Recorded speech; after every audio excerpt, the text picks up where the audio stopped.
இமயமலையில் என் கொடி பறந்தால் உனக்கென்ன?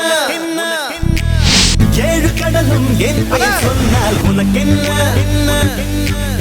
எரிந்து போன சாம்பலில் இருந்து எழுந்து பறக்கும் ஃபீனிக்ஸ் போல மீண்டும் மீண்டும் பறப்பேன் உனக்கென்ன?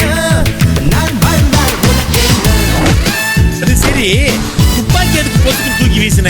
எனக்கு தான் சுட தெரியாது. இமயமலையில் என் கொடி பறந்தால் உனக்கென்ன? நீ எங்கல இருக்க குரு?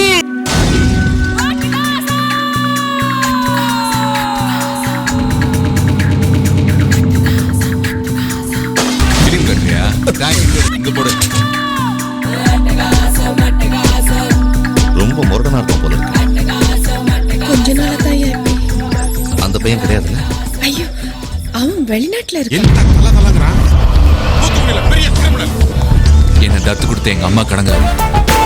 என் வாழ்க்கை பறிச்ச இரட்டை. முக்கியமா எங்க அப்பாவை என் கண்ணு முன்னால முதுகுல குத்தி கொண்ட அந்த வெறி பிடிச்ச மிருகம். நடையில் முடையில் படையில் கொடையில் தொலை தட்டி அடிப்பதில் தலை வெட்டி முடிப்பதில் தலை போல வருமா? தலை போல வருமா? வீட்டுல சொல்லிட்டு வந்தோம்.